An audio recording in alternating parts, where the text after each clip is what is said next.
मध्य प्रदेश के सबसे लोकप्रिय नेता नरोत्तम मिश्रा हैं और जब जब वो दिल्ली आते हैं तो ये सुर्खियां बन जाती है। वजह यह कि हालांकि देश में दो उपचुनाव हुए, महत्वपूर्ण उपचुनाव हुए। एक बिहार में बांकीपुर जो बीजेपी के राष्ट्रीय अध्यक्ष की सीट थी वो भी भारतीय जनता पार्टी हार गया, और एक मध्य प्रदेश की दतिया की चर्चा होती है तो नरोत्तम मिश्रा खुद सामने आ जाते हैं और उनके बारे में लोग पूछते हैं, सर आप तो हमेशा दिल्ली आते रहे हैं, लेकिन जब भी आप दिल्ली आते हैं तो लोग पूछते हैं अच्छा नरोत्तम जी क्यों दिल्ली गए हैं, क्या उनकी मुलाकात सीनियर नेताओं से हुई है, जो दूसरे लोग हैं वो भी मुलाकात कर रहे हैं, और चुनाव नतीजे आने के बाद ये सवाल सबसे ज़्यादा पूछा जाता है। मेरे एक मित्र हैं, पूर्व विधायक हैं दतिया के, आशाराम जी अहिरवार, वो अस्वस्थ है, उन्हें देखने आया था। जहाँ तक दूसरे नेताओं का सवाल है या सम्मानित बड़े नेताओं का सवाल है, मैंने अभी किसी से भेंट का समय मांगा नहीं है। अगली बार आऊँगा तो जरूर जाऊँगा, नेताओं के पास नहीं जाएंगे तो सब जगह जाना ही चाहिए, जाऊँगा भी। नहीं, लोग इसलिए पूछ रहे हैं सर क्योंकि सब जगह समीक्षा बैठक हुई, बांकीपुर जो बीजेपी के राष्ट्रीय अध्यक्ष की सीट थी वहाँ भी समीक्षा हुई, आपके यहाँ भी हुई, तो लोगों ने कहा कि एक जो फौरी तौर पर जनरली जो आमतौर पर नतीजे आते हैं, चाहे वो जीत का हो या हार का हो, तो लोग कहते हैं कि संगठन में कोई कोर कसर रह गया। दूसरा ये कहते हैं कि कुछ लोगों ने उस तरीके से वो वोट नहीं निकाल पाए अपने वोटरों को। 71% आपके यहाँ दतिया में बाईपोल में वोटिंग हुई, बावजूद लोगों ने कहा कि शायद वो आत्मविश्वास से लबरेज थे।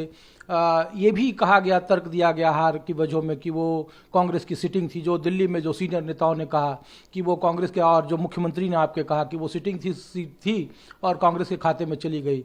आपका निजी अनुभव क्या रहा सर, चूंकि आपकी वो कॉन्स्टिट्यूंसी रही है, आप सिर्फ दतिया तक सीमित नहीं, अलग अलग जगहों पर आप चुनाव प्रचार करते रहे हैं, तो आपको पहली बड़ी वजह क्या लग रही है सर कि क्यों ये हार हुई? यही हार क्यों हुई, इसी के लिए समिति बनाई गई है जो हार के कारणों का विश्लेषण करेगी। जहाँ तक सवाल मेरा अनुभव का है तो मेरे लिए तो दुखद अनुभव है वो हारना।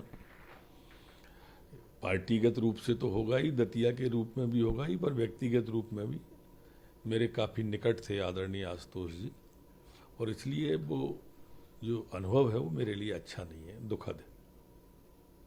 नहीं, आखिर सर कहीं तो क्योंकि जो समिति बनाई गई और जिसने रिपोर्ट सौंपी और जिसके बाद कहा गया कि दतिया में सारे इकाई को भंग कर दिया गया, और ये जब आपके टिकट के वक्त में शुरू हुआ था तब भी ये चीज़ें आई थी, लोगों ने कई जगहों पे प्रदर्शन किया और पूरे देश में सुर्खियां बनी। आपने अपने समर्थकों को कहा कि नहीं नहीं आप रुको, इस तरीके से काम मत करो। तो जो समिति गठित की गई है उसकी रिपोर्ट और जो चूंकि आपका ग्राउंड रिपोर्ट अलग होता है सर, जनरली जैसे हम लोग ग्राउंड पर जाते हैं और हमारे जो दूसरे साथी हैं, पॉलिटिकल एडिटर टाइप के जो लोग हैं, जो बड़े लोग हैं, उनका अनुभव दूसरा होता है। तो हम लोग ग्राउंड से बताते हैं कि नहीं नहीं देखिए इसकी वजह ये नहीं रही, इसकी वजह ये नहीं रही। तो आपका अनुभव कुछ तो अलग होगा जो शीर्ष नेतृत्व को नहीं दिख रहा होगा या कभी कभी कैंडिडेट को नहीं दिख पाता है।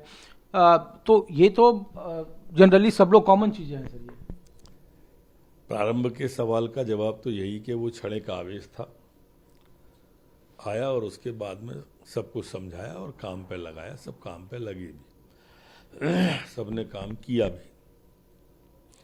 जहाँ तक सवाल मेरे अनुभव का है, अध्ययन का है, तो जब तक समिति काम कर रही है तब तक मुझे इस विषय पे बोलना नहीं चाहिए, ये मर्यादा है।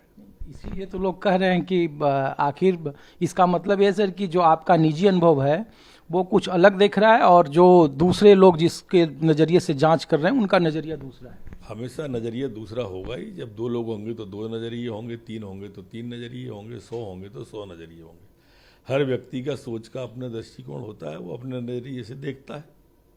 मैं पार्टी के नज़रिए से देखता हूँ कि पार्टी के हित में क्या है और पार्टी ने जो निर्णय लिया है सही लिया है, ऐसी मेरी मान्यता है। नहीं, लेकिन सर जितना हम लोग चुनाव में जाते हैं और चुनाव को समझ पाते हैं तो एक गणित है जो चुनावी नतीजा है और जो फॉर्म 20 इलेक्शन कमीशन ने जो जारी किया कि जो 6000 का अंतर जिससे कांग्रेस पार्टी जीती और जो जिससे भारतीय जनता पार्टी की हार हुई, आज़ाद समाज पार्टी जो चुनावी मैदान में थी और जो पुराने कैंडिडेट थे दामोदर मंडल या यादव जो नाम है उनका, उनको 22 या 23 हजार वोट आए। और वो भी कहा जा रहा है कि उन बूथों पर जो हम लोगों ने देखा कि जो यादव बहुल बूथ थे, जो कुशवाहा बहुल बूथ थे, वहाँ पे कांग्रेस पार्टी को लीड मिली। आमतौर पर कहा जाता है कि मध्य प्रदेश में चेहरा मोहन सिंह यादव हैं, ओबीसी चेहरा हैं, तो एक जो तयशुदा वोट बैंक है उसमें उनको फ़ायदा मिलता है। जैसे हरियाणा में अहिरवाल बेल्ट में यादवों ने भारतीय जनता पार्टी को वोट किया, उधर भारतीय जनता पार्टी को जीत मिली। तो क्या एक ये बड़ी वजह रही कि जो ओबीसी चेहरा है उस पर लोगों ने भरोसा नहीं जताया दतिया में? दतिया में दोनों प्रत्याशी नंबर 1 और नंबर 2 वाले दोनों ही सामान्य वर्ग से आते थे। ओबीसी वर्ग से दोनों प्रत्याशी नहीं आते थे। राजा साहब भी सामान्य वर्ग से थे और माननीय आशुतोष तिवारी जी भी सामान्य वर्ग से थे। यहाँ पर कोई लड़ाई में दोनों पार्टियां मुख्य थीं, वही दोनों पार्टियां थीं और दोनों सामान्य वर्ग की से थी। नहीं, मैं कह रहा हूं सर, जो आजाद समाज पार्टी को आया, यादव और कुशवाहा बहुल सीटों पर कांग्रेस पार्टी को बढ़त मिली, उसको जीत लीड मिली उन बूथों पर। इसी वजह से कहीं एक जगह 4,500 का था, एक जगह 1,800 का था, जो 6,000 का अंतर है। तो मैं इसीलिए सवाल पूछ रहा हूं कि मोहन यादव के मुख्यमंत्री रहते कि चेहरा वो थे, उन्होंने कहा कि नहीं हम जिता कर लाएंगे, चुनाव के पहले कैंपेन वो गए थे, तो क्या वो vote bank Bharatiya Janata party के साथ नहीं जुड़ा? मैं ये पूछ रहा हूँ सर। मोहन यादव जी ने बहुत मेहनत की, हमारे प्रदेश अध्यक्ष जी ने बहुत मेहनत की, लगातार प्रयास भी उन्होंने बहुत किए और उनकी वजह से काफी ऊपर ये चुनाव आया भी। आजाद समाज पार्टी का कोई रोल नहीं सर? दामोदर मंडल को जो 22 या 24 हजार वोट मिले और यादव कुशवाहा वोटरों की जो नाराजगी थी, जो पहले के भी चुनाव में ट्रैक रिकॉर्ड में देखा गया था भारतीय जनता पार्टी से। आमतौर पर होता है ना सर कि अगर आप ब्राह्मण हैं तो ब्राह्मण वोट सब जगह आपके साथ जुड़ जाएगा 80%। पार्टी से किसी जाति की नाराजगी बिल्कुल नहीं रहती है, न थी, न है, न रहेगी। तो फिर सर ये यादव और कुशवाहा बहुल सीटों पर क्यों बढ़त नहीं मिली जब मुख्यमंत्री यादव समुदाय से, ओबीसी समुदाय से? यही तो विचार करेगी वो समिति। जब सारा विचार मैं और आप करेंगे तो वो समिति क्या करेगी?